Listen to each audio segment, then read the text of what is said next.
हो मालवा का हो सकता है, मालवा का हो सकता जब रक्षक दया निधान, मारने वाला है भगवान, बचाने वाला है भगवान, मारने वाला है भगवान, बचाने वाला है भगवान। मालवा का उसको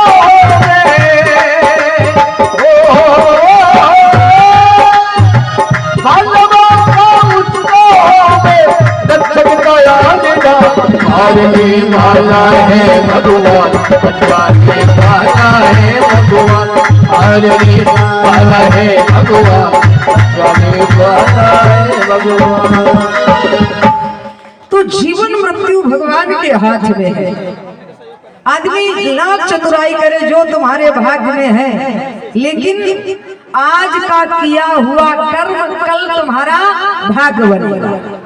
अब आज तुमने दुष्कर्म किया है, कल चाहो कि सुख मिल जाए तो कदापि भी नहीं मिल सकता है। जो आज करोगे वही 2 गुना होकर के कल तुम्हें प्राप्त हो जाएगा। लेकिन अगर भगवान की इच्छा नहीं है, जानते हो लोग कहते हैं जीवन में जो ये समझ ले कि सुख और दुख जीवन में क्यों आते हैं, तो वो दुख में दुखी नहीं होगा और सुख में सुखी नहीं होगा।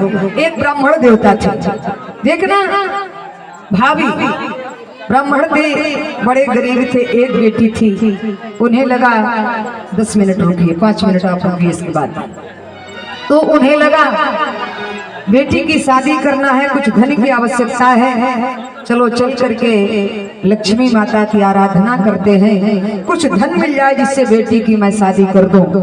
जंगल में गए, साधना करने लगे, लक्ष्मी माता का ध्यान करने लगे, कई वर्ष लग गए उनको, लेकिन लक्ष्मी जी प्रसन्न ना हुई।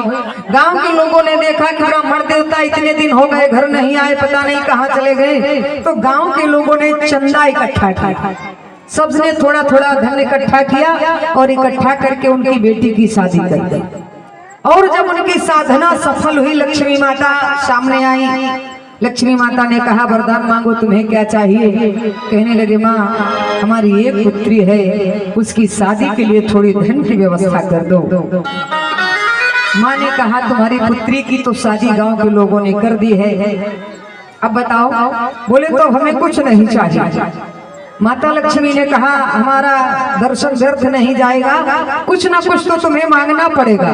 बोले हमें कुछ नहीं चाहिए, अगर ज्यादा धन हो जाएगा तो उसी में हम रख रखाव में पागल हो जाएंगे, जो 2-4 ठो माला जपते वो भी छूट जाएगा, हमें ज्यादा धन की आवश्यकता नहीं है। लक्ष्मी माता ने कहा लेकिन अगर तुम नहीं चाहते फिर भी मैं तुम्हें ये आशीर्वाद दे रही हूँ कि 1 वर्ष के लिए तुम्हें राजा बनना पड़ेगा। वो बोले महान माता जिस चीज से हम भाग रहे हैं आप हमें वही आशीर्वाद दे रहे हो, मैं राजा नहीं बनूंगा चाहे कुछ हो जाए। माता ने तथास्तु कहा, अंतर ध्यान हो गई।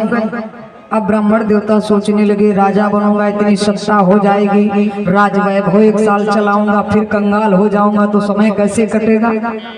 सोचने लगे आत्महत्या कर लो, मर जाऊं, सब झंझट खत्म हो जाएगा। लेकिन जब जीवन मृत्यु देने वाले भगवान तो मरोगे कैसे। सोचने लगे अगर आत्महत्या करूंगा तो आत्महत्या का 2 समय लग जाएगा और फिर हमें प्रेत बनना पड़ेगा। तो ऐसा करो किसी का अपमान करो, किसी बड़े आदमी का, जिससे वो हमें मृत्यु दंड दे दे, काम खत्म हो जाएगा। तो सोचने लगे क्या करूं, चलो चल करके अपने राज्य के राजा का अपमान करता हूं और ऐसा अपमान करूंगा जिससे कि वो हमें मृत्युदंड की सजा दे दे। ऐसे राजा का दरबार लगा हुआ था, दरबारी लोग बैठे हुए थे और ब्राह्मण देवता पहुंचे राज दरबार में। और जैसे राजा के समीप पहुंचे तो पैर से उन्होंने अपने जूता उतारा और ऐसा फेंक के जूता कस के मारा कि राजा के लगेगा भी राजा हमें मृत्युदंड दे देगा।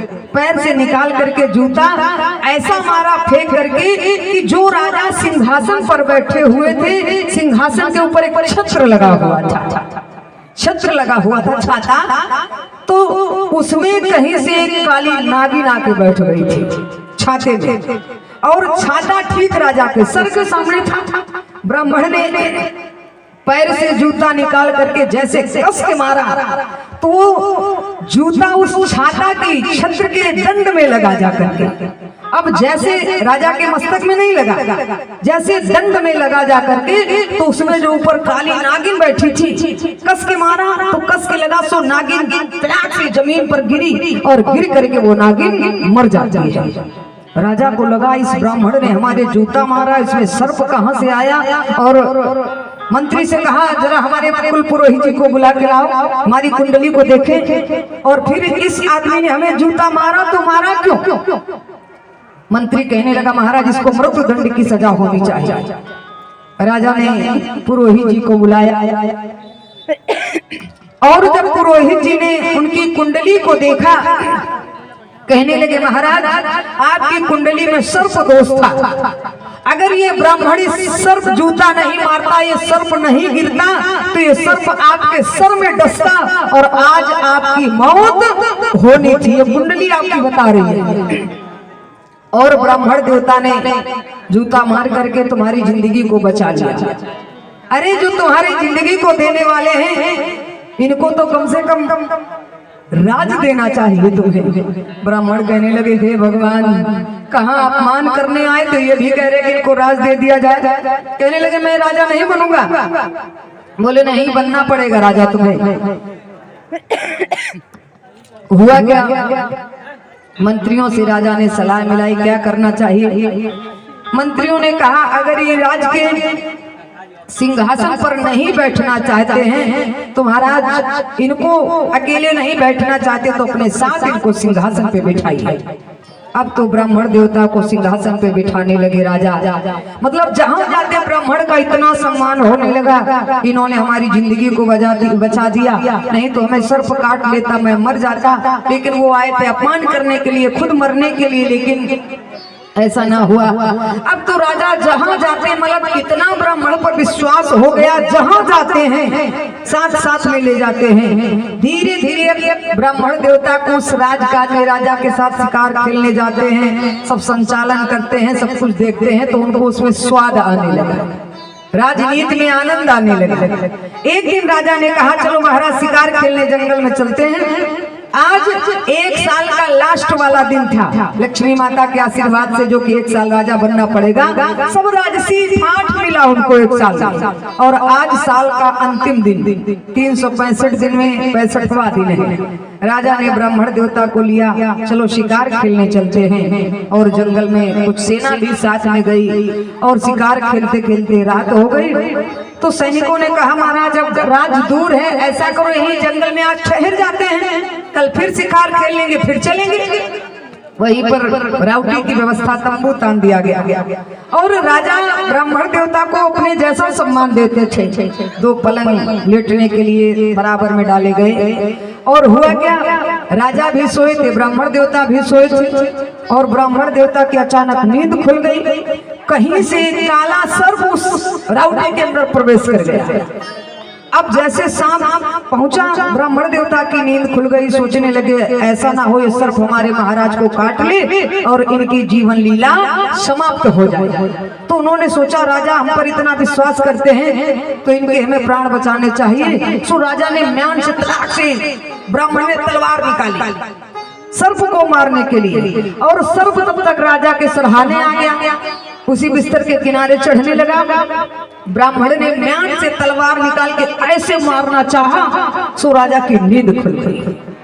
राजा ने देखा मैं इस पर इतना विश्वास करता था और आज ये एकांत पा करके जंगल में हमें मारने चला है। ये सोचता है इसको मार दूं पूरा राज हमें मिल जाए। ये क्या कर रहे हो? वो बोले महाराज यहाँ एक सांप था आपको काटने आया। राजा ने कहा कहाँ सांप है दिखाओ।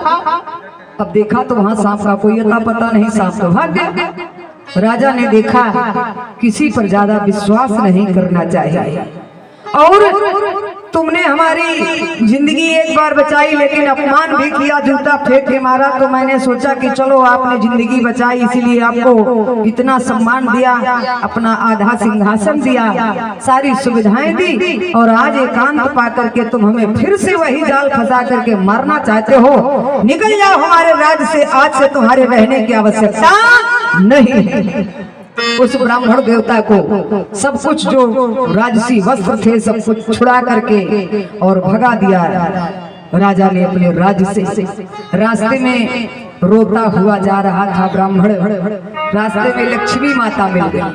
क्यों महाराज कैसी गुजरी, एक साल कैसे कटा?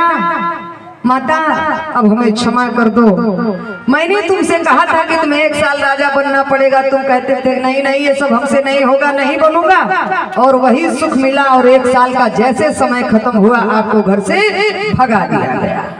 तो जो विधि का विधान है उसको संसार में कोई भी टाल नहीं सकता है। आदमी लाख चतुराई करे लेकिन भगवान के आगे किसी की नहीं चलती है।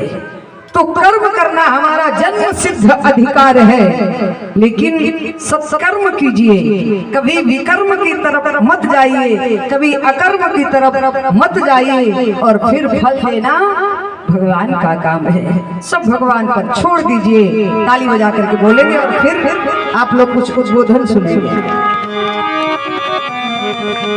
कि ले चले अपनी नागरिया